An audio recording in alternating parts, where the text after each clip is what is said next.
गुरुर्ब्रह्मा गुरुर्विष्णु गुरुर्देवो महेश्वरा गुरुर्साक्षात् परं ब्रह्म तस्मै श्री गुरुवे नमः।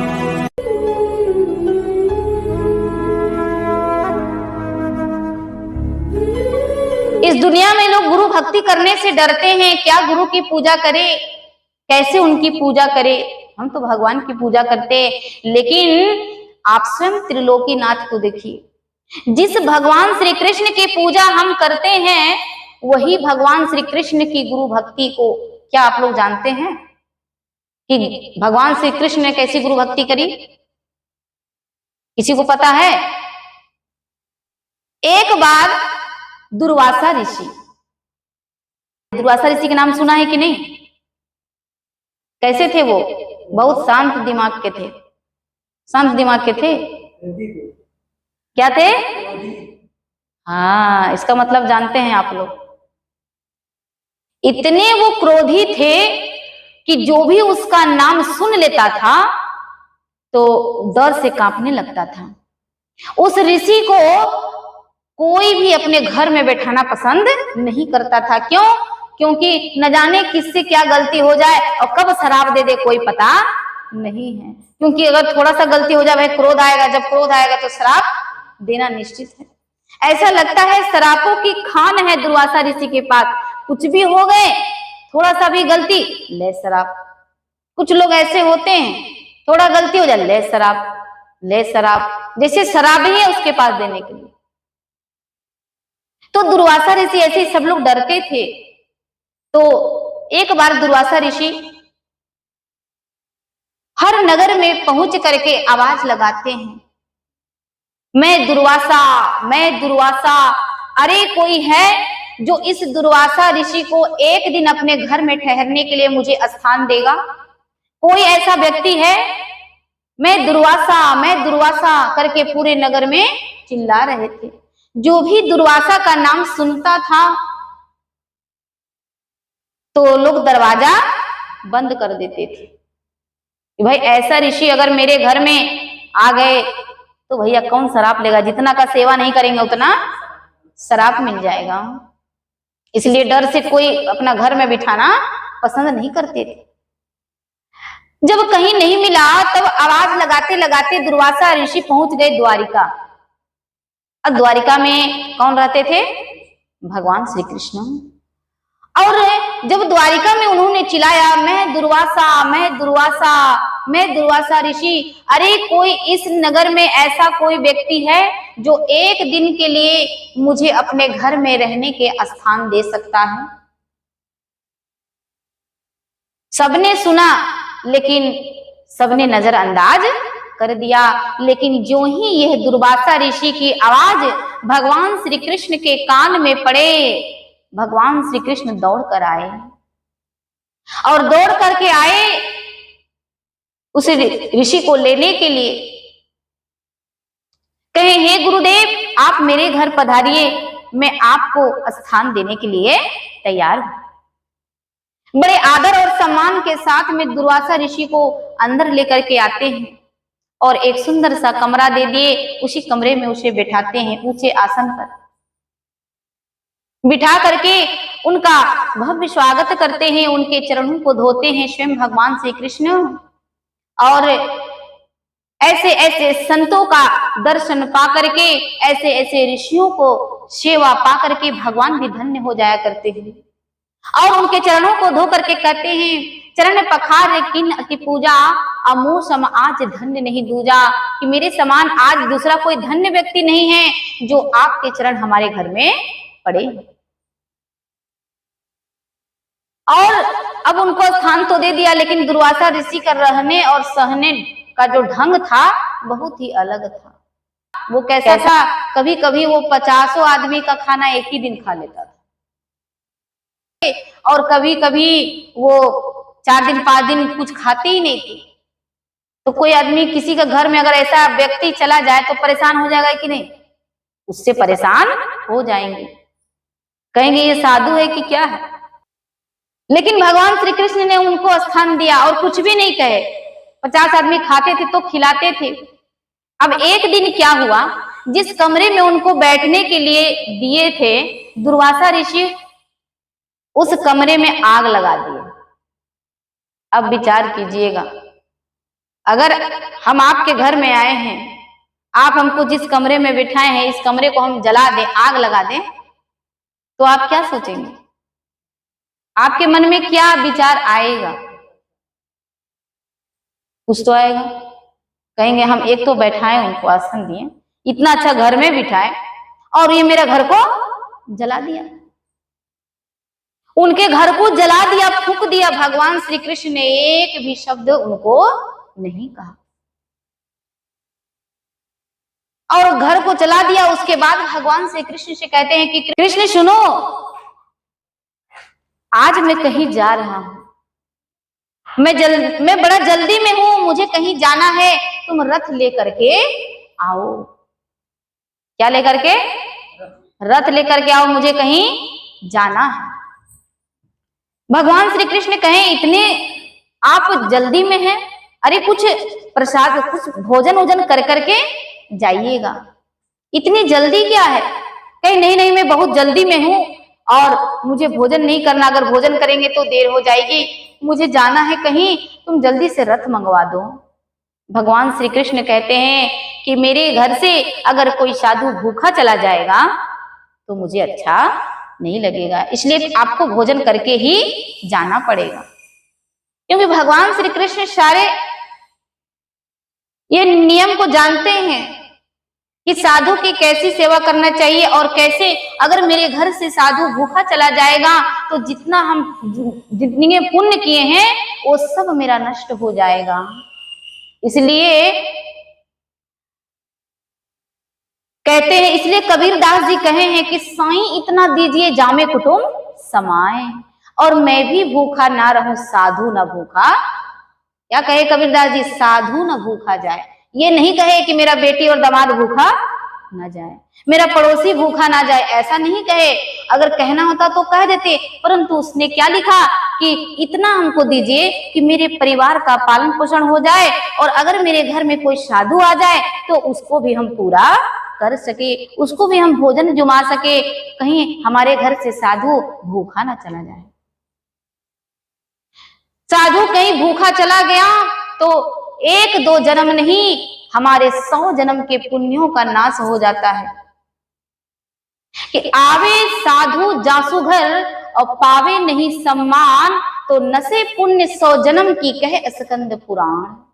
18 पुराण है हमारे, 18 पुराणों में स्कंद पुराण में स्पष्ट लिखा हुआ है कि जिस घर में साधु का सम्मान नहीं होता है, उस घर में अगर साधु नाराज होकर चला जाए, दुखी होकर चले जाए, तो उसके जाते ही 1-2 जन्म नहीं बल्कि 100 जन्मों के पुण्य तत्क्षण उसका नाश हो जाता है। सोचिए, विचार कीजिए। इसीलिए माँ सीता भी, जगनी सीता, रावण साधु के रूप में गया था उनके घर भिक्षा मांगने के लिए। गए थे कि नहीं? क्या मांगने? जोर से बोलिए।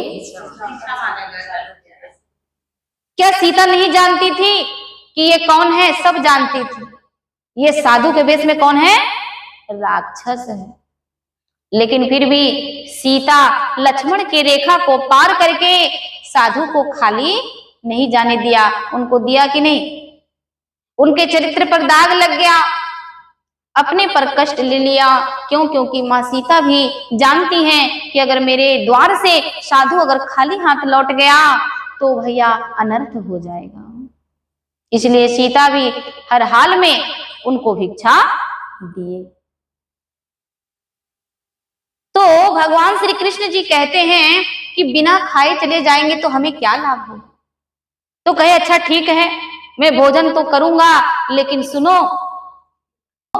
ये जो तुम्हारे घर में नौकर चाकर लगे हुए हैं ना, इसके हाथों से मैं नहीं खाऊंगा। तुम्हारे घर में 2 रानियां हैं, राधा थी और रुक्मणी थी, और कहे ये दोनों अपने हाथों से अगर खीर बनाएंगे तो मैं खाऊंगा, तो मैं भोजन करूंगा। ऐसे कोई साधु अगर आ जाए हैं जेंट्स में कहे हम तुम्हारे पत्नी के हाथ से खाना बनवाओ बढ़िया से, वही बनाएंगे तभी खाऊंगा, तो थोड़ा थोड़ा उसके पति के मन में डाउट होगा कि नहीं, कुछ ना कुछ तो डाउट होगा। अब यहाँ देखिए कैसे गुरु भी परीक्षा लेते हैं, क्योंकि अगर कुछ कीमती चीज देना हो तो ऐसे नहीं देते, जब तक आपसे वो खुश नहीं होंगे तब तक आपको एक रत्ती भी आशीर्वाद मिलने वाला नहीं है। इसलिए लोगों ने साधु को खुश करने के लिए क्या से क्या किया, क्योंकि जब साधु खुश हो जाएगा तो भगवान भी मिलेगा और भगवान की सारी चीज मिलेगी, सब इच्छा पूरा होता है। इसीलिए लोग इतना किए, वरना साधु कोई पूछने वाला नहीं था इस समाज में, कौन पूछता। और अगर भगवान सबकी इच्छा पूरा कर देता तो भी कोई साधु को नहीं पूछता, कौन पूछता साधु संत को, कोई पूछता, कोई नहीं। फिर क्या करे, भगवान श्री कृष्ण ने राधा और रुक्मणी को लगा दिया खीर बनाने के लिए, बोले खीर बनाओ। भाई पति का ऑर्डर है तो कहेंगे तो रानी तो करवे करेंगी।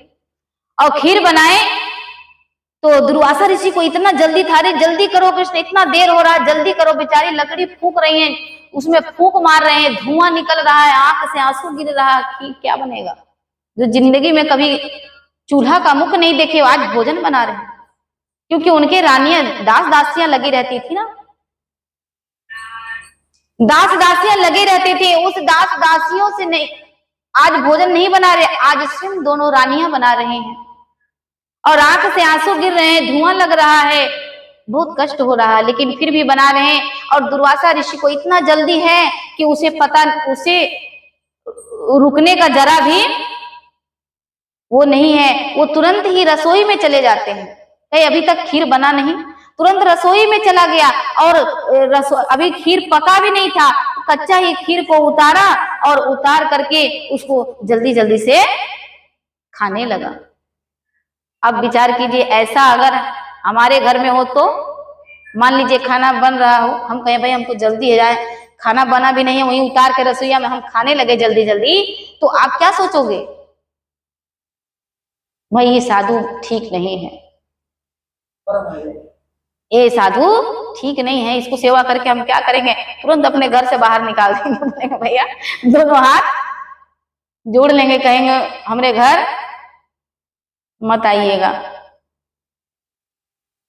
लेकिन भगवान श्री कृष्ण को चलो खा लिया खीर, कुछ भी नहीं। अब रथ भी बोला जल्दी से रथ लाओ, रथ भी तैयार है। और देखिए रथ में क्या लगे होते हैं, घोड़े लगे होते हैं, और 2 घोड़े लगे हुए थे रथ में। दुर्वासा ऋषि ने कहा कि कृष्ण इस रथ में जो घोड़ा लगा हुआ है, इस दोनों घोड़े को निकाल दीजिए, इस घोड़े को हटा दीजिए और इस घोड़े के जगह में अपनी दोनों रानियों को लगा दो। क्या कहें, कहे दोनों रानियों को लगा दोगे तो मैं इसमें बैठूंगा। अगर हम लोग ऐसे कहते ना तो कहते भैया तू भागता है कि नहीं,